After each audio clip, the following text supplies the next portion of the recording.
Mi nombre es Sofía García. Tengo 34 años. Nunca imaginé que me quedaría viuda a una edad tan temprana. Hace 3 meses perdí a Javier Moreno, mi marido, durante 11 años a causa de un aneurisma cerebral repentino. Apenas unos días después de su funeral, me obligué a asistir al primer cumpleaños de mi sobrino Mateo, y fue allí donde mi hermana pequeña, Elena, soltó la bomba. Mostró un testamento a los invitados y declaró que Mateo era, en realidad, hijo de Javier. Luego, exigió la mitad de mi casa de 2 millones de euros. Pero había algo que Elena no sabía, algo que explicaba por qué, en ese momento, apenas podía contener la risa que amenazaba con estallar.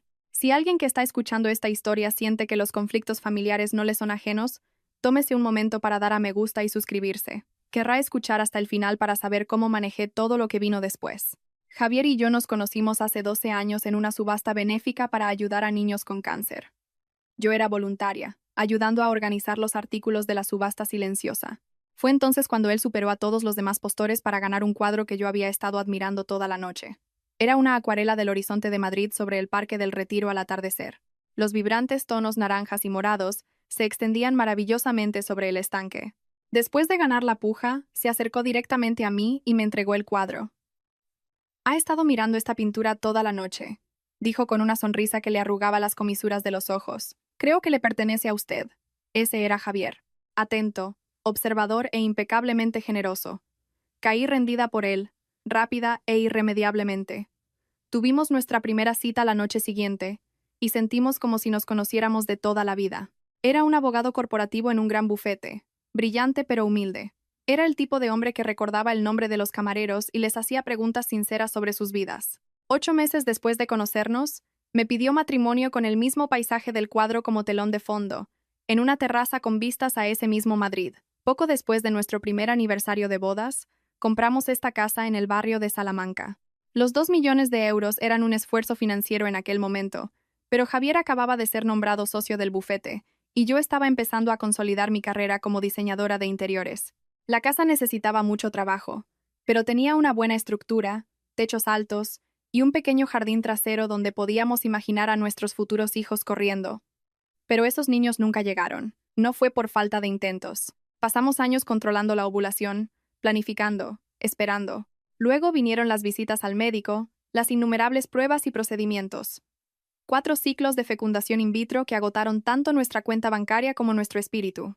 Todavía recuerdo el silencioso viaje en coche a casa desde la clínica el día que falló el último intento. Javier extendió la mano sobre la consola central para tomar la mía, pero ninguno de los dos dijo nada, porque ambos sabíamos que habíamos llegado al final de ese camino. Aún podemos tener una vida hermosa, me dijo Javier esa noche, sentados en el porche.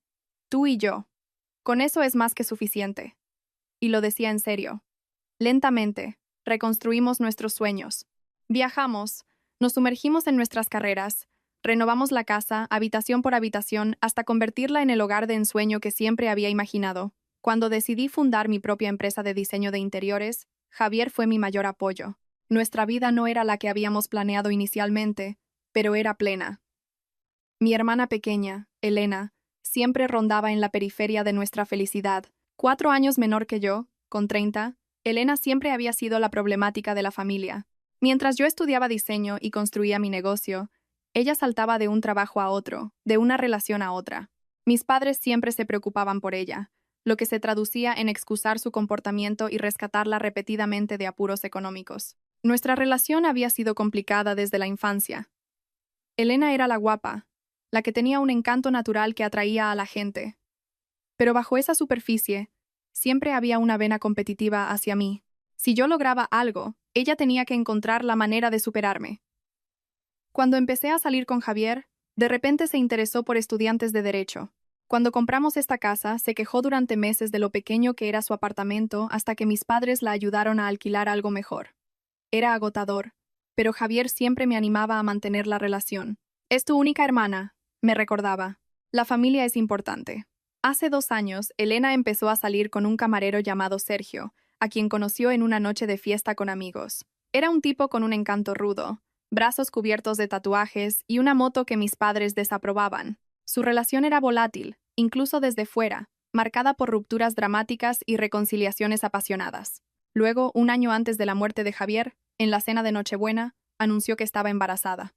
Fue, Sinceramente, una sorpresa. Elena nunca había expresado interés en tener hijos. De hecho, a menudo se había burlado de mi deseo de tenerlos, calificándolo como una sumisión a las expectativas sociales. Y sin embargo, ahí estaba, declarando el milagro de la vida con lágrimas teatrales. Sentí la familiar punzada de celos. Ella había conseguido tan fácilmente lo que nosotros no habíamos podido lograr a pesar de tanto esfuerzo y dolor. Pero reprimí esos sentimientos. Estaba genuinamente feliz por ella y decidida a ser la mejor tía para mi futuro sobrino. Mateo nació como un bebé sano de 7 kilos. Fui al hospital con flores y una manta hecha a mano que había pasado meses tejiendo. Desde el principio, Elena pareció abrumada por la maternidad. A menudo me llamaba llorando por los cólicos de Mateo o por su propio agotamiento. La ayudé tanto como pude, a veces quedándome toda la noche para cuidar a Mateo para que ella pudiera dormir. Javier no se involucró tanto con Mateo como yo. En retrospectiva, asumí que era por nuestros propios problemas de infertilidad. Pensé que tal vez le dolía formar un vínculo con un bebé que no era nuestro. Siempre era amable cuando Elena traía a Mateo, pero mantenía una cierta distancia. En ese momento, no cuestioné el porqué. Y entonces llegó esa terrible mañana de martes. Javier se quejó de un dolor de cabeza antes de irse a trabajar. Le insistí en que se quedara en casa, pero dijo que tenía una reunión importante con un cliente. «Es solo una migraña», dijo, dándome un beso de despedida. «Te llamaré después de la reunión». Esa llamada nunca llegó. En su lugar, recibí una llamada del hospital. Cuando llegué, ya se había ido. Un aneurisma cerebral, dijeron. No se pudo hacer nada. Solo tenía 36 años. Los días siguientes fueron un borrón de preparativos funerarios y duelo. Elena estuvo extrañamente ausente durante la mayor parte de ese tiempo, enviando mensajes de texto con excusas sobre Mateo estando enfermo o no poder encontrar una niñera. Cuando apareció en el funeral, se quedó poco tiempo y se fue antes de que comenzara la recepción. En ese momento, estaba demasiado aturdida por el dolor para registrar su comportamiento como extraño. Una semana después de que despidiéramos a Javier, llegó el primer cumpleaños de Mateo. Lo último que quería hacer era ir a la fiesta de cumpleaños de un niño, pero el sentido del deber familiar pesaba sobre mí. «Javier querría que fueras», insistió mi madre en una de sus llamadas diarias para ver cómo estaba. Él siempre decía que la familia era lo primero. Así que, con un regalo envuelto en el asiento del copiloto y ojeras que ningún corrector podía ocultar, conduje hasta el pequeño piso de Elena en las afueras de Madrid. Apenas había dormido desde la muerte de Javier, cada noche me quedaba mirando su lado vacío de la cama, buscando un calor que ya no estaba. Aparqué detrás de una fila de coches, y respiré hondo varias veces antes de coger el regalo y entrar. Es cruel, pensé, que una viuda reciente tenga que fingir tanta felicidad, pero forcé una sonrisa y llamé a la puerta. Me abrió la amiga de Elena, Marta, cuyos ojos se abrieron un poco al verme. «Ah, Sofía, has venido». Su voz era extrañamente tensa. Miró por encima del hombro antes de hacerse a un lado para dejarme entrar. «Pasa. Están todos en el patio». El pequeño apartamento estaba decorado con globos y serpentinas azules. Una pancarta en la pared del salón decía: «Feliz Unoer cumpleaños, Mateo». Vi a un grupo de personas que no conocía cuchicheando en la cocina. Se callaron cuando pasé, y sus miradas me siguieron. En el patio trasero, más invitados estaban de pie en pequeños grupos, con vasos de plástico en las manos. Encontré a mis padres sentados torpemente en una mesa de picnic, con expresiones incómodas. Mi padre se levantó al verme, con el alivio dibujado en su rostro. «Sofía», dijo, abrazándome. «No estaba seguro de que vinieras». «Claro que sí», respondí, dejando el regalo en la mesa designada. «¿Dónde está el cumpleañero?» «Con Elena», dijo mi madre, sin mirarme a los ojos. «Saldrán pronto para cortar el pastel». Me mezclé torpemente entre la gente, aceptando condolencias y esquivando preguntas sobre cómo estaba. Todos parecían nerviosos. Las conversaciones se detenían bruscamente cuando me acercaba. Lo atribuí a que la gente no sabía cómo tratar a una viuda reciente. Después de 30 minutos incómodos, Elena salió de la casa con Mateo en la cadera. Llevaba un vestido nuevo que no le había visto antes, y el pelo recién teñido. Mateo estaba adorable con una pequeña camisa de botones y una pajarita, sus regordetas piernas pateando de emoción por toda la atención. Elena apenas me miró mientras sentaba a Mateo en su trona. Parecía tener una energía inusual, casi eufórica. Se movía por el patio con una confianza que no le era propia. Golpeó un vaso con una cuchara de plástico para llamar la atención de todos. «Gracias a todos por venir a celebrar el día especial de Mateo», dijo, su voz resonando en el patio. Como algunos de saben, El último año ha estado lleno de sorpresas y desafíos. Los invitados intercambiaron miradas. Mi madre de repente encontró sus zapatos fascinantes. He estado guardando un secreto, continuó Elena, poniendo una mano sobre la cabeza de Mateo. Un secreto que, a la luz de los acontecimientos recientes, ya no puedo ocultar. Sentí un escalofrío. Algo estaba muy mal. Mateo no es hijo de Sergio, declaró, encontrando mis ojos al otro lado del patio. Es hijo de Javier. El mundo pareció detenerse. Oí las exclamaciones ahogadas a mi alrededor. Sentí a mi padre tensarse a mi lado, pero todo era ruido de fondo para el zumbido en mis oídos. Hace 2 años Javier y yo tuvimos un breve romance, continuó Elena, su voz tranquila y ensayada. Fue un error. Ambos fuimos débiles en un momento de vulnerabilidad. Nunca quisimos hacer daño a nadie, pero estas cosas pasan. Me quedé helada, incapaz de procesar lo que estaba oyendo. Mi hermana afirmaba haberse acostado con mi marido. Que mi sobrino, a quien yo había cuidado con tanto amor, era en realidad el hijo de Javier, era tan absurdo que casi me eché a reír. Elena no había terminado. Sacó un documento doblado de su bolso. Javier sabía la verdad sobre Mateo. Modificó su testamento antes de morir.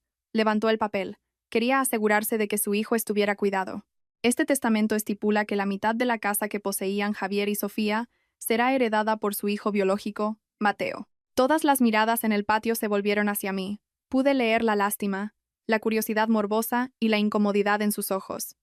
Mis padres estaban devastados. Mi padre estaba medio levantado, sin saber si intervenir o no. Y entonces, para sorpresa de todos, incluyéndome a mí misma, una sonrisa comenzó a formarse en mis labios. No una sonrisa de felicidad, sino el tipo de sonrisa que aparece cuando una mentira es tan monumentalmente absurda que se vuelve casi cómica.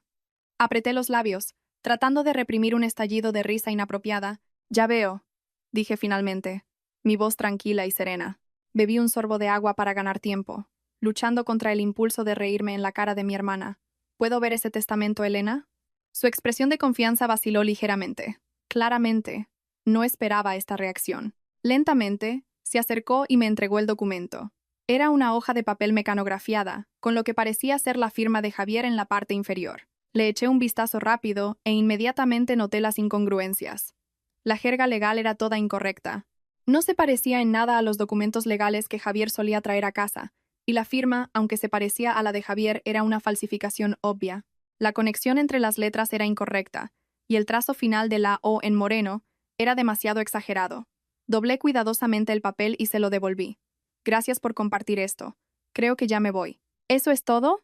Preguntó Elena, la confusión evidente en su voz. ¿No vas a decir nada más? No ahora, respondí con calma recogiendo mi bolso. Hoy es el día de Mateo. Hablemos de esto en privado más tarde. Me despedí de mis padres conmocionados, prometiéndoles que los llamaría pronto. Mientras caminaba hacia mi coche, oí un murmullo de conversaciones a mis espaldas. El ambiente de la fiesta se había roto por completo. Una vez a salvo dentro de mi coche, finalmente dejé escapar la risa que había estado conteniendo. Empezó como una risita, pero pronto se convirtió en carcajadas que hicieron que las lágrimas me corrieran por las mejillas. No eran lágrimas de alegría, sino una extraña mezcla de dolor, ira y pura incredulidad ante la audacia de mi hermana. Porque había algo que Elena no sabía, un hecho que Javier y yo nunca le habíamos contado a nadie.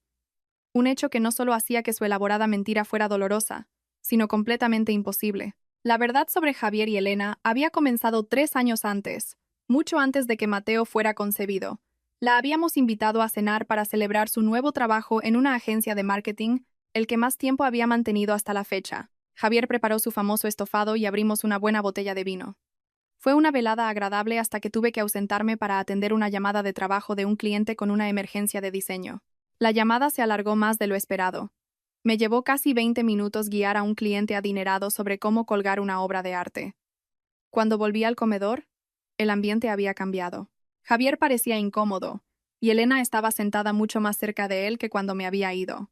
Su mano descansaba en su brazo y se reía de algo que yo no había oído. En ese momento, no le di importancia. Elena siempre había sido muy efusiva y había bebido bastante vino, pero más tarde esa noche, mientras nos preparábamos para ir a la cama, Javier parecía preocupado. «Tengo que contarte algo», dijo, sentándose en el borde de nuestra cama. «No quiero que esto cause problemas entre tú y tu hermana, pero tampoco quiero guardarte secretos». Me explicó que mientras yo estaba al teléfono, Elena le había estado coqueteando. Nada demasiado dramático, pero sí comentarios inapropiados sobre la suerte que yo tenía de tenerlo, seguidos de insinuaciones de que él debería estar con alguien que realmente pudiera apreciarlo. Cuando él la rechazó, ella se rió y dijo que era una broma, que él era demasiado sensible si se lo había tomado en serio. Me sentí herida, pero no del todo sorprendida. Elena siempre había cruzado los límites. Decidimos considerarlo un incidente aislado, producto del vino y de su habitual competitividad. Pero no fue aislado. En los meses siguientes, Elena encontraba maneras de tocar a Javier cuando yo no miraba. Le enviaba mensajes de texto que oscilaban entre lo amistoso y lo seductor, e incluso apareció una vez sin avisar en su oficina, sugiriendo que almorzaran juntos. Cada vez, Javier la rechazaba con amabilidad pero con firmeza, y me lo contaba inmediatamente después. Después del incidente de la oficina, hablamos con nuestros padres sobre el comportamiento de Elena. No salió bien. Insistieron en que Javier debía estar malinterpretando gestos amistosos, que Elena solo lo veía como un hermano mayor. Mi madre incluso sugirió, con la mejor de las intenciones pero con un juicio terrible, que tal vez Javier se sentía halagado por la atención y estaba exagerando la situación. Esa noche, Javier y yo tomamos una decisión. Nos distanciaríamos de Elena sin causar una ruptura familiar. Declinamos invitaciones que la incluían, nos aseguramos de que Javier nunca estuviera a solas con ella, y él bloqueó su número después de que ella le enviara un mensaje particularmente sugerente a altas horas de la noche. Y entonces, ocurrió el problema médico que lo cambió todo. Javier había estado experimentando dolor durante varias semanas antes de finalmente ver a un urólogo. El diagnóstico fue un varicocele, una condición que requería cirugía. El procedimiento fue bien, pero hubo una complicación. El médico le aconsejó que, dada la extensión del varicocele y la probabilidad de recurrencia, considerara someterse a una vasectomía durante la misma operación. Fue una decisión difícil para nosotros, dados nuestros problemas de infertilidad, pero estuvimos de acuerdo en que era lo correcto para la salud de Javier. La vasectomía se realizó 2 años antes de que Mateo fuera concebido. Mantuvimos esta información médica en privado. Ni siquiera nuestros padres lo sabían. Después de años de preguntas indiscretas sobre nuestra falta de hijos, habíamos aprendido a proteger nuestra privacidad en asuntos reproductivos. Las únicas personas que lo sabían éramos Javier, yo y sus médicos. Mientras Javier se recuperaba, hizo una predicción que en ese momento me pareció paranoica. Elena no ha terminado, dijo, sentado en el jardín con una bolsa de hielo discretamente colocada. Tengo la sensación de que intentará algo más drástico algún día. Me reí. Pero Javier hablaba en serio. La semana siguiente, concertó una cita con nuestro abogado de familia, el señor Castillo. Fui con él y escuché cómo Javier detallaba el comportamiento de Elena y su reciente procedimiento médico. El señor Castillo nos aconsejó documentarlo todo.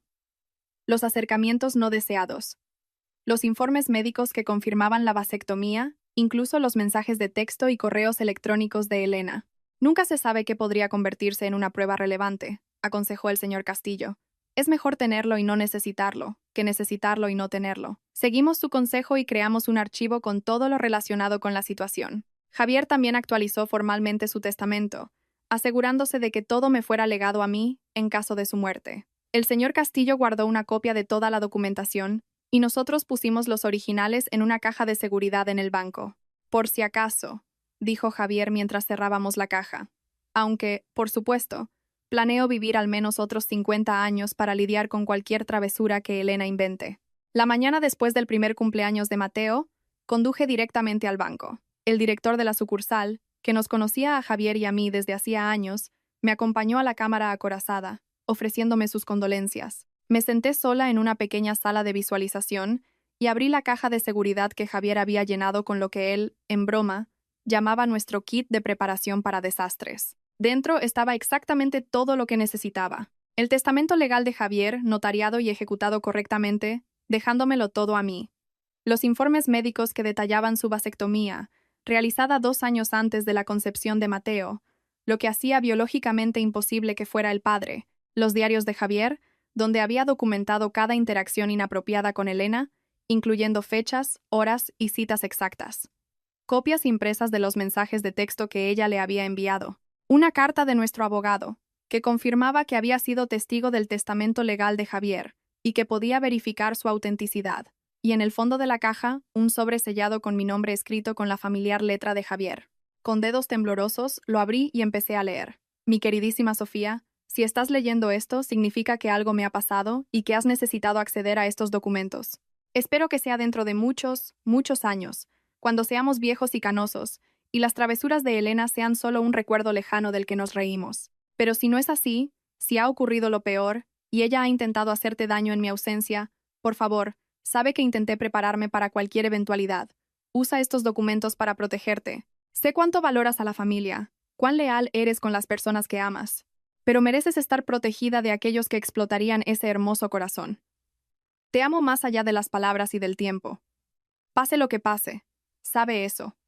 Javier, las lágrimas me corrían por las mejillas mientras leía sus palabras. Podía sentir su amor y protección llegando a mí incluso después de la muerte. Mi marido, práctico y atento, lo había previsto todo.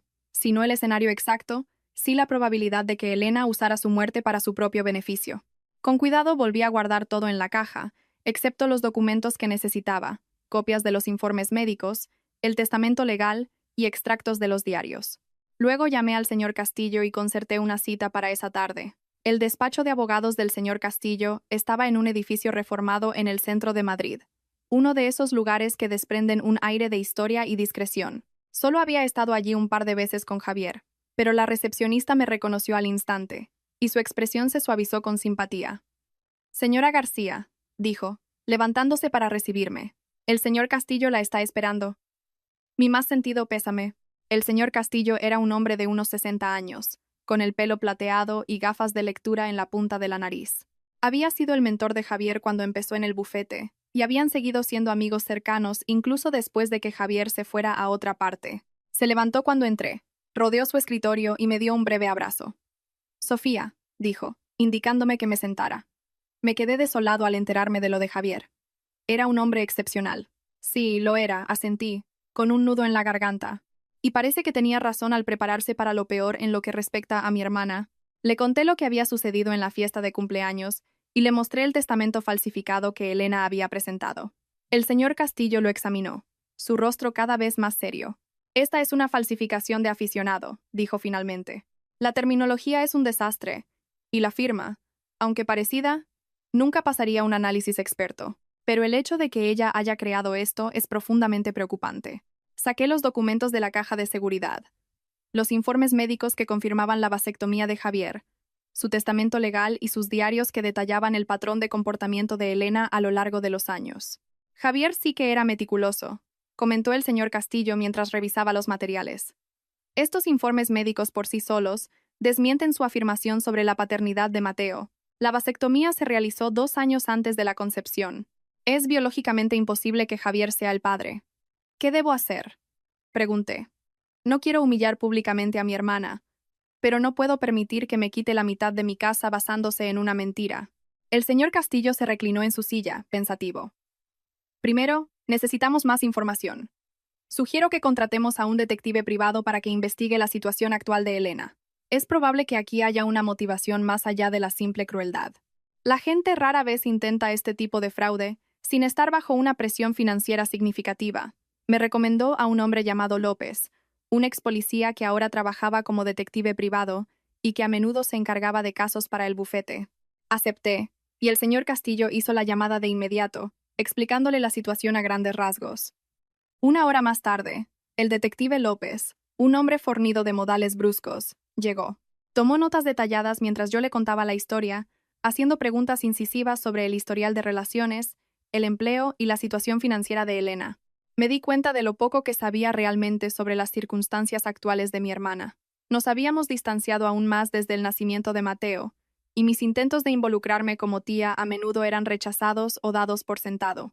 Esto me llevará unos días, dijo López cuando terminé. Me centraré primero en sus finanzas y en su relación con el padre del niño. ¿Hay algo más que pueda decirme sobre él? Le dije que sabía muy poco sobre Sergio, el camarero con el que Elena salía cuando se quedó embarazada. Solo lo había visto unas pocas veces, y no parecía interesado en las reuniones familiares. La última vez que supe, seguían juntos, pero últimamente casi no lo menciona, dije. No estuvo en la fiesta de ayer, lo que me pareció extraño para ser el padre. López asintió, haciendo otra anotación. Es un buen punto de partida. Estaré en contacto. 3 días después, López llamó para pedir una reunión en la oficina del señor Castillo. Cuando llegué, Los dos hombres estaban examinando documentos extendidos sobre la mesa de conferencias. Señora García, comenzó López cuando nos sentamos. Hemos descubierto información preocupante sobre la situación de su hermana. Su investigación reveló que Elena estaba en graves apuros económicos. Tenía más de 60,000 euros en deudas de tarjetas de crédito, préstamos personales y facturas médicas de Mateo, quien había necesitado cirugía por un defecto cardíaco poco después de nacer. Su calificación crediticia era pésima, y le habían denegado 3 solicitudes de préstamo solo en el último mes.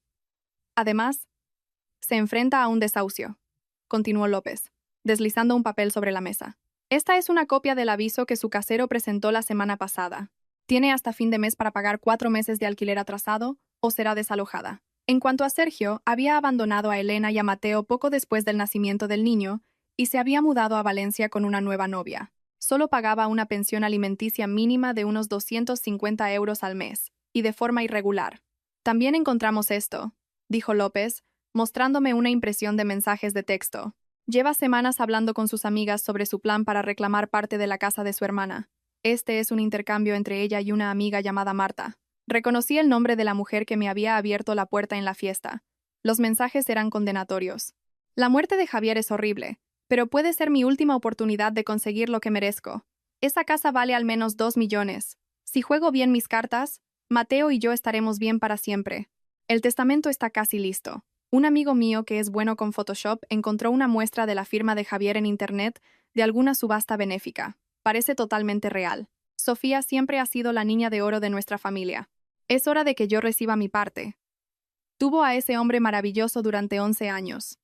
Ahora que se ha ido, lo menos que puede hacer es compartir la riqueza. Sentí náuseas al leer las palabras frías y calculadoras de mi hermana. Esto no era simple oportunismo. Era un fraude premeditado, diseñado para explotar mi dolor. «Hay más», dijo López en voz baja. «Hicimos una comprobación de antecedentes del padre. Tiene un historial de cargos por violencia de género en una relación anterior y actualmente tiene una orden de arresto por impago de la manutención de otro hijo. No es el tipo de persona que uno querría cerca de su sobrino». Me senté en un silencio aturdido, tratando de asimilarlo todo. Mi hermana no solo estaba desesperada, sino que estaba dispuesta a destruir el legado de Javier y la memoria de nuestro matrimonio para resolver sus problemas económicos. Y su elección de pareja había puesto a Mateo en una situación potencialmente peligrosa. «¿Qué hago con todo esto?», pregunté, mirando alternativamente al señor Castillo y al detective López. «No puedo hacer público todo esto. Mateo es inocente en todo esto. Sigue siendo mi sobrino». El señor Castillo se quitó las gafas y se frotó el puente de la nariz. «Tiene varias opciones, Sofía. Puede denunciar a Elena por intento de fraude y falsificación. Dados los importes implicados, se enfrentaría a cargos penales, posiblemente a prisión». Vio mi angustia y continuó. «O bien, puede manejar esto de forma privada, enfrentarla con las pruebas, exigir que se retracte de sus afirmaciones y potencialmente llegar a un acuerdo que la proteja a usted y, al mismo tiempo, proteja al niño». Salí de la reunión con el corazón apesadumbrado y una carpeta llena de pruebas. Esa noche llamé a mi terapeuta, la doctora Morales, con quien había estado viendo desde la muerte de Javier, y programé una sesión de emergencia. En la calma de su consulta llena de plantas, le conté toda la historia. «Estoy tan enfadada que no veo con claridad», admití. «Pero Mateo es solo un bebé. Nada de esto es culpa suya. Y a pesar de todo, Elena sigue siendo mi hermana». La doctora Morales escuchó atentamente, haciendo preguntas ocasionales sobre mi relación con Elena a lo largo de nuestras vidas. «Este patrón de competencia y manipulación parece haber estado presente desde la infancia», comentó. «La situación actual no es una anomalía, sino una escalada de ese patrón». «¿Qué haría usted?», le pregunté, desesperada. «No puedo decirle qué decisión tomar», respondió, «pero puedo decirle que la compasión no significa permitir que se aprovechen de una. Se puede ser amable y al mismo tiempo establecer límites firmes y consecuencias». Después de mucha deliberación, decidí mi curso de acción. Me enfrentaría a Elena en privado, con todas las pruebas, y le daría a elegir: afrontar las consecuencias legales de su fraude, o aceptar un acuerdo que la hiciera responsable pero que también apoyara a Mateo. Con una nueva determinación, llamé a Elena a la mañana siguiente. «Tenemos que hablar sobre el testamento», le dije cuando contestó. «¿Puedes venir a mi casa mañana por la tarde? Sola. No traigas a Mateo». «Sabía que lo harías», respondió ella con voz triunfante. «Estaré allí a las 2». Pasé la mañana preparándome para la visita de Elena. Ordené los documentos en una secuencia lógica, e instalé un dispositivo de grabación, como me había aconsejado el señor Castillo. Pida permiso para grabar al principio de la conversación, me había aconsejado. Explique que es para que ambas partes tengan un registro del acuerdo. A las 2 en punto sonó el timbre. Respiré hondo para calmarme antes de abrir la puerta. Elena estaba en el umbral, elegante con un traje nuevo. Su confianza era palpable en su postura. Entra, le dije, guiándola al salón, donde había colocado 2 sillas una frente a la otra, con una mesa de café entre ellas. Sobre la mesa había una grabadora, vasos de agua y la carpeta de documentos. ¿Te parece bien si grabo nuestra conversación?, pregunté. Dada la naturaleza legal de lo que vamos a discutir, creo que es prudente. Elena dudó un momento, luego asintió. Claro. Si eso te hace sentir más cómoda. Aunque creo que esto será bastante sencillo. El testamento es claro. Encendí la grabadora, dije la fecha y la hora, y confirmé que Elena había consentido la grabación. Luego me recliné en mi silla y estudié el rostro de mi hermana. Antes de hablar del testamento, quiero entender exactamente qué afirmas que ocurrió entre tú y Javier. Elena se lanzó a una historia bien ensayada sobre una aventura de hacía 2 años. En su versión, ella y Javier se habían acercado durante un periodo en el que él y yo estábamos teniendo problemas. Nunca los tuvimos. Afirmó que se habían encontrado varias veces en un hotel del centro, que Javier le había confesado su infelicidad en nuestro matrimonio y que Mateo había sido concebido durante uno de esos encuentros. Él siempre quiso decírtelo, dijo ella, con los ojos muy abiertos en una muestra de sinceridad ensayada. Pero entonces Mateo nació con su problema cardíaco, y no quiso añadir más estrés a la situación, pero prometió que se haría cargo de su hijo. La dejé hablar sin interrupción, tomando nota mental de las incongruencias en su cronología y los detalles que contradecían lo que yo sabía sobre los horarios de Javier durante ese período. Cuando terminó su historia, comencé mi interrogatorio. ¿En qué hotel se encontraron?, pregunté. En el Mandarín Oriental, respondió rápidamente. ¿Recuerdas el número de la habitación?, tartamudeó un poco. Era en un piso alto. No recuerdo el número exacto. ¿Qué día de la semana solían encontrarse? Los martes, a veces los jueves. Cuando él decía que se quedaba trabajando hasta tarde, continué con preguntas cada vez más específicas. ¿Qué solía pedir Javier al servicio de habitaciones? ¿En qué lado de la cama prefería dormir? ¿Cuándo se duchaba? ¿Antes o después de tener relaciones?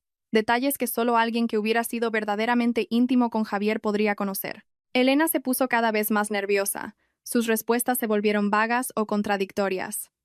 ¿Qué importa todo eso?, espetó finalmente. El punto es que Mateo es hijo de Javier. Y el testamento demuestra que quería mantenerlo. En realidad, dije con calma, abriendo la carpeta, ambas afirmaciones son demostrablemente falsas. Coloqué los informes médicos sobre la mesa entre nosotras. 2 años antes de que Mateo fuera concebido, Javier se sometió a una vasectomía después de una cirugía por un varicocele. El procedimiento fue un éxito total, confirmado por pruebas de seguimiento. Era físicamente imposible que tuviera hijos después de esa fecha. El color desapareció del rostro de Elena. Cogió los informes médicos con mano temblorosa, escaneando la jerga médica y las fechas. Esto podría ser falso, dijo débilmente. ¿No lo es?, respondí, y el médico de Javier está preparado para testificar en un tribunal sobre la autenticidad de estos informes si es necesario. Pero esto es solo el principio. A continuación, saqué el testamento legal, notariado y debidamente presentado ante el juzgado. Este es el testamento real de Javier. Fue redactado por el señor Castillo y atestiguado por 2 de los socios de su bufete. Como puedes ver, me lo deja todo a mí. No se menciona a Mateo en absoluto. La confianza de Elena se estaba desmoronando visiblemente, pero intentó recuperarse. Podría haberlo cambiado después de que se redactara este. El que yo tengo es más reciente. El testamento que tú tienes, dije con voz firme, es una falsificación. Y una muy mala, por cierto. El señor Castillo ya ha identificado múltiples inconsistencias legales en su redacción, y la firma es una falsificación flagrante. Crear un testamento falso es un delito grave. Podrías enfrentarte a hasta 5 años de prisión. Continué presentando las pruebas metódicamente. Los diarios de Javier que documentaban sus avances inapropiados, los mensajes de texto entre ella y Marta planeando el ardid, y finalmente, el informe del detective López que detallaba sus problemas financieros, el aviso de desahucio y el abandono de Sergio. Lo sabemos todo, Elena, dije, mientras ella se sentaba en un silencio aturdido. La única pregunta ahora es ¿qué hacemos a partir de aquí? Durante un largo rato, no dijo nada. Luego, para mi sorpresa, empezó a llorar. No las lágrimas teatrales que usaba para manipular a mis padres, sino sollozos profundos y desgarradores que sacudían todo su cuerpo. No tenía otra opción, dijo finalmente entre jadeos. Estoy a punto de perder mi piso. Mateo y yo vamos a estar en la calle en 2 semanas. Sergio nos dejó sin nada, y las facturas médicas siguen acumulándose. Solo necesitaba conseguir algo de dinero de la casa. ¿Y decidiste que la forma de hacerlo era difamar a Javier? Pregunté. Mi voz se endureció. ¿Decirle a todo el mundo que me fue infiel, falsificar un documento legal? Estaba desesperada, gritó, su dolor convirtiéndose en ira. Tú lo tienes todo. Esta casa enorme, un negocio exitoso, el respeto de todos. ¿Qué tengo yo? Un bebé con un problema cardíaco, 60.000 euros de deuda y un aviso de desahucio. A ver si tú tomas buenas decisiones en esa situación. Su arrebato quedó suspendido en el aire entre nosotras. Despojada de la manipulación y las mentiras, esa honestidad cruda tocó algo dentro de mí. No era perdón. Aún no. Pero tal vez era comprensión. Mateo es hijo de Sergio, ¿verdad? Le pregunté, más suavemente. Ella asintió, secándose las lágrimas. Sí. Javier nunca me tocó. No de esa manera. Lo intenté. Hace años. Siempre me rechazó de inmediato. Era exasperantemente leal a ti. Y el testamento, un amigo me ayudó a hacerlo. Es diseñador gráfico, pensamos que sería fácil falsificar la firma. Iba a usarlo para presionarte y que me dieras algo de dinero.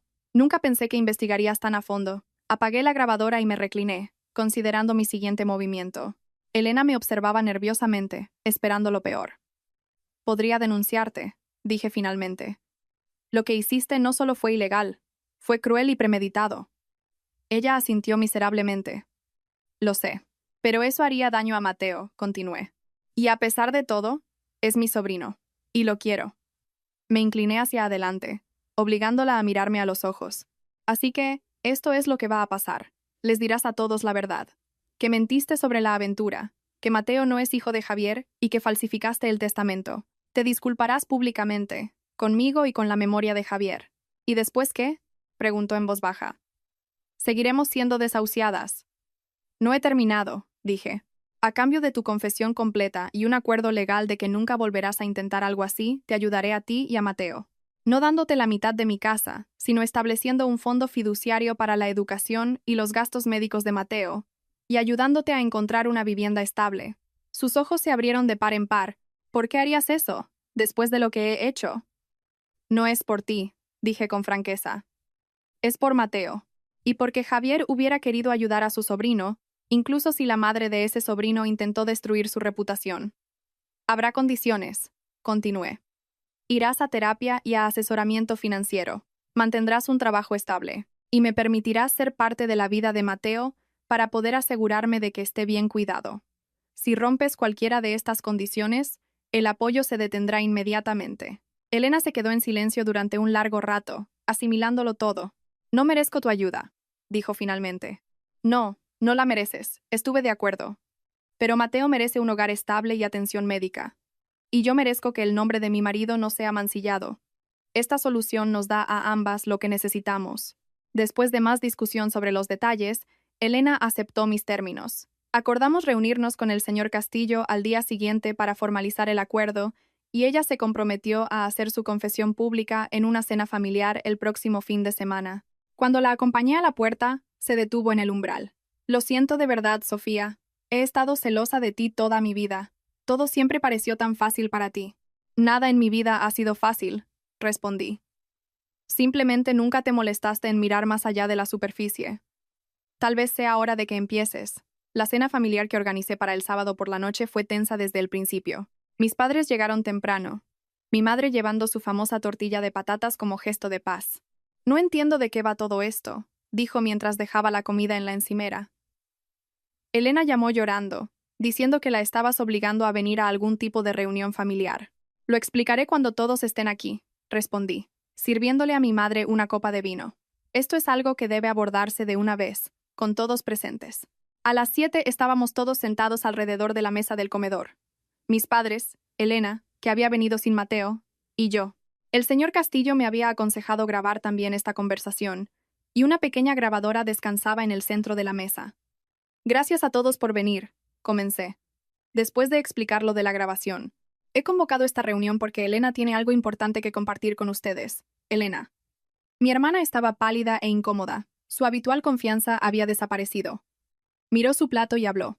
Mentí sobre que Mateo fuera hijo de Javier, dijo, su voz apenas un susurro. Javier y yo nunca tuvimos una aventura. Mateo es hijo de Sergio, y el testamento que mostré en la fiesta era falso. Mis padres la miraron, conmocionados. Pero, ¿por qué?, preguntó mi padre. ¿Te das cuenta de lo que esa afirmación le hizo a tu hermana? ¿Y a la memoria de Javier? Elena explicó su desesperada situación financiera, su voz ganando fuerza mientras detallaba las deudas crecientes, el abandono de Sergio y el aviso de desahucio. Mientras hablaba, vi cómo la expresión de mi madre cambiaba de conmoción a compasión. «Oh, cariño», dijo mi madre cuando Elena terminó. «¿Por qué no viniste a nosotros a pedir ayuda? No tenías que inventar una mentira tan horrible». «¿Me habrían dado ustedes 1.000.000 de euros?», preguntó Elena sin rodeos. «Porque eso es lo que habría conseguido si mi plan hubiera funcionado. La mitad del valor de la casa de Sofía». «Por supuesto que no», dijo mi padre. «Pero te habríamos ayudado con el alquiler, al menos temporalmente. En lugar de eso, intentaste estafar a tu propia hermana mientras estaba de luto por su marido». «Sé que me equivoqué», admitió Elena. «Sofía ya me lo ha dejado muy claro. Incluso tiene pruebas para denunciarme si quisiera». Mi madre se volvió hacia mí, alarmada. «No harías eso, ¿verdad, Sofía? ¿A tu propia hermana?» Sentí una punzada de frustración ante la defensa instantánea de mi madre hacia Elena. Incluso en este momento. «Podría hacerlo», dije con firmeza. «Lo que hizo no solo fue inmoral, fue ilegal. La falsificación y el fraude son delitos graves. Pero es familia», insistió mi madre. «Y tiene que pensar en Mateo». «Yo también soy familia», respondí, mi voz subiendo ligeramente.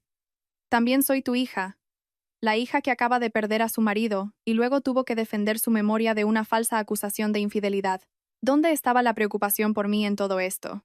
Mi padre se movió incómodo en su asiento. «Por supuesto que nos preocupamos por ti, Sofía. Pero Elena siempre ha necesitado un poco más de ayuda, más guía». «¿Y de quién es la culpa de eso?», pregunté. «Toda su vida han estado limpiando sus desastres, excusando sus malas decisiones. Si la hubieran dejado enfrentar las consecuencias de sus acciones de vez en cuando, tal vez no habría llegado a cometer un delito». Mi madre se quedó boquiabierta. «Eso es muy injusto, Sofía. Siempre las hemos tratado a las dos por igual». Para mi sorpresa fue Elena quien negó con la cabeza. «No, mamá. Sofía tiene razón. Siempre me han dado excusas. Siempre han encontrado una manera de arreglar mis errores. Eso no me ayudó. Solo me hizo pensar que podía salirme con la mía sin consecuencias». Mis padres parecieron aturdidos por esta confesión. Quizás por primera vez, Elena estaba asumiendo la responsabilidad de sus acciones en lugar de eludirla. «Entonces, ¿qué pasa ahora?», preguntó mi padre, mirándonos a las dos. «¿Elena va a la cárcel?» «No», dije. «He decidido no presentar cargos, bajo ciertas condiciones». Les expliqué el acuerdo al que Elena y yo habíamos llegado con la ayuda del señor Castillo. El fondo fiduciario para Mateo, los requisitos de terapia y asesoramiento financiero, y la condición de empleo estable. «Eso es muy generoso por tu parte», dijo mi padre, pareciendo aliviado. «Más que generoso, considerando lo que hizo», asintió Elena en voz baja. «Es más de lo que merezco». «Bueno», dijo mi madre animándose. «Entonces todo está bien. Elena se ha disculpado. Sofía va a ayudar a Mateo, y podemos dejar atrás todo este asunto desagradable». «No es tan simple, mamá», dije con firmeza. «Aquí se ha roto la confianza. Llevará tiempo reconstruirla, si es que es posible. Y de ahora en adelante, tiene que haber límites». «¿Límites?», preguntó, preocupada. «Para empezar, ustedes dos ya no pueden permitir el comportamiento de Elena. No más rescates, no más excusas. Necesita aprender a valerse por sí misma, con el apoyo adecuado que no perpetúe la dependencia». Mi padre asintió lentamente. «Eso parece razonable, y tendrán que respetar que las cosas entre Elena y yo van a ser diferentes ahora. Me involucraré en la vida de Mateo porque lo quiero, y quiero lo mejor para él. Pero Elena y yo no vamos a ser cercanas como antes. Al menos no por un tiempo». Mi madre parecía angustiada. «Pero somos una familia. Deberíamos estar unidas, especialmente en un momento como este». «Ser familia no significa que tengas que tolerar el abuso, mamá», dije suavemente. «Y lo que hizo Elena fue abusivo. Usó mi dolor para manipularme. Intentó aprovecharse de mí cuando estaba más vulnerable. Eso tiene consecuencias, incluso dentro de una familia». El resto de la cena transcurrió en silencio mientras mis padres procesaban esta nueva realidad. Cuando se iban, mi padre me dio un fuerte abrazo y susurró: «Estoy orgulloso de ti, Sofía. Javier también lo estaría». Mi madre también me abrazó, pero sus ojos estaban tristes. Estaba de luto por la dinámica familiar ideal que siempre había creído que éramos. Elena fue la última en irse. En la puerta, dudó. «Lo siento de verdad», dijo de nuevo. «No solo por el testamento y las mentiras, por todo, por los años de competencia y celos, y por no ser la hermana que te merecías». «Lo sé», respondí, «y espero que la terapia te ayude a entender por qué tomaste estas decisiones.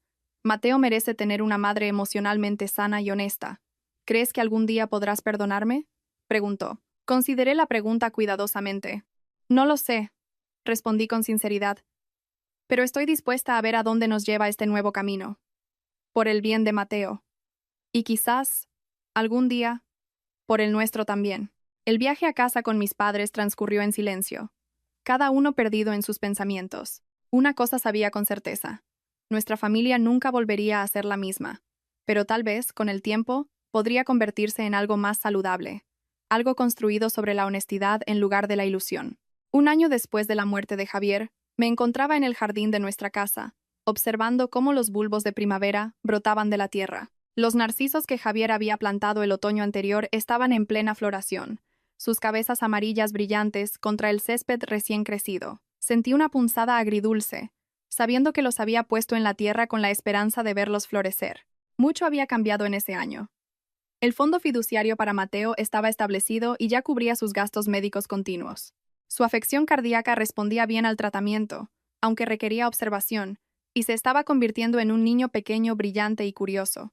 Elena, para sorpresa de todos, se había tomado en serio los términos de nuestro acuerdo. 6 meses de terapia la habían ayudado a reconocer los patrones de comportamiento que se remontaban a su infancia, la necesidad de competir constantemente conmigo y la conducta autodestructiva que había caracterizado muchas de sus decisiones. Encontró un trabajo estable como gerente de oficina en una clínica dental, un puesto que le proporcionaba estabilidad y beneficios. Nuestra relación seguía siendo formal pero cordial. Veía a Mateo regularmente, llevándolo a excursiones al parque o a museos infantiles. Elena y yo no pretendíamos ser cercanas, pero encontramos una manera de coexistir pacíficamente por el bien de Mateo. A mis padres les costó al principio adaptarse a los nuevos límites que había establecido. A mi madre, en particular, le resultó difícil aceptar que sus 2 hijas no tendrían la relación cercana que siempre había soñado. Pero con el tiempo, también se adaptaron, aprendiendo a apoyar a Elena sin permitir su dependencia. En cuanto a mí, el grupo de apoyo al duelo al que me uní poco después de la muerte de Javier se convirtió en un salvavidas. Una docena de extraños, unidos por la pérdida, se convirtieron en amigos, comprendiéndose de una manera que ni siquiera la familia o los amigos bien intencionados podían. Nos reuníamos semanalmente, compartiendo nuestros viajes a través del duelo, celebrando pequeñas victorias y apoyándonos mutuamente en los inevitables momentos de retroceso. 3 meses después de mi confrontación con Elena, establecí la Fundación de Educación Jurídica Javier Moreno, que otorgaba becas a estudiantes de derecho de entornos desfavorecidos. Me dio un propósito ver el legado de Javier continuar en las carreras de abogados jóvenes e idealistas que, de otro modo, nunca habrían tenido la oportunidad de ingresar a la profesión. Los viejos amigos dieron un paso adelante de maneras que nunca esperé. Los socios de Javier en el bufete me llamaban regularmente, invitándome a cenas y eventos, asegurándose de que no me aislara en mi dolor. Mi compañera de cuarto de la universidad volaba desde otra ciudad una vez al mes para pasar el fin de semana conmigo, a veces sin hacer nada más que ver películas y pedir comida a domicilio. Y luego estaba Daniel. Lo conocí en un evento de recaudación de fondos de la Fundación 6 meses después de la muerte de Javier. Era profesor de ética en la universidad, reflexivo, amable y con un sentido del humor tranquilo que, en cierto modo, me recordaba a Javier. Comenzamos como amigos, tomando café después de las reuniones de la Fundación, lo que gradualmente se convirtió en cenas ocasionales. Era diferente de lo que había tenido con Javier, y tenía que serlo. Daniel entendía que Javier siempre sería parte de mi vida y que amar de nuevo no significaba reemplazar lo que había antes. Estábamos tomándolo con calma, ambos cautelosos pero esperanzados. De pie en el jardín esa mañana de primavera, reflexioné sobre todo lo que Javier me había enseñado, no solo en nuestros años juntos, sino también después de su partida. Su previsión al preparar esos documentos me había protegido cuando estaba más vulnerable. Su diario había validado mi experiencia cuando incluso mis propios padres intentaron desestimarla. Su amor, incluso en su ausencia, continuaba envolviéndome. Aprendí lecciones difíciles a través de esta prueba. Que las relaciones familiares, para ser saludables, requieren límites claros. Que la documentación no es solo una precaución legal, sino a veces una necesidad emocional. Que el perdón no significa necesariamente olvidar o permitir que continúen los patrones dañinos. Que a veces, las personas que esperamos que nos protejan son de quienes necesitamos ser protegidas. Pero también aprendí sobre mi propia fortaleza. Me enfrenté a la traición de Elena, navegué por las complejidades legales y tomé decisiones difíciles sobre cómo avanzar, todo mientras lidiaba con la inmensa pérdida de mi marido. Encontré una manera de comenzar una nueva vida para mí misma mientras honraba la memoria de Javier. Los narcisos se mecían con la brisa primaveral, resilientes después de un largo invierno. El duelo, pensé, era así, no una línea recta, sino un ciclo de estaciones, cada una con sus propios desafíos y su belleza inesperada.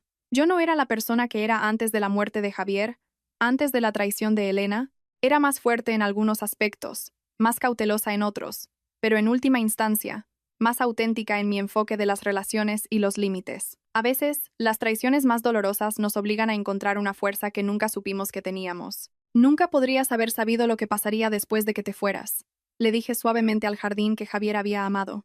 Pero de alguna manera, me preparaste para ello, y de esa manera tu amor todavía me protege. Mientras me volvía para entrar, sentí una sensación de paz que no había sentido en mucho tiempo. No porque el dolor se hubiera ido, nunca desaparecerá por completo, sino porque había encontrado una manera de llevarlo, junto con la esperanza en el futuro. Javier me había dado ese regalo. Me había enseñado que el amor continúa, incluso cuando la persona que amas se ha ido, y que la preparación y la honestidad son actos de profundo cuidado. Y hasta aquí nuestra historia de hoy. Gracias por escuchar. Espero que algo de lo que he compartido hoy haya resonado en ustedes. Si aún no lo han hecho, por favor, pulsen el botón de suscripción. Así podrán crecer con nosotros, ser felices juntos y envejecer lentamente juntos cada día. Nos vemos en el próximo episodio. Adiós.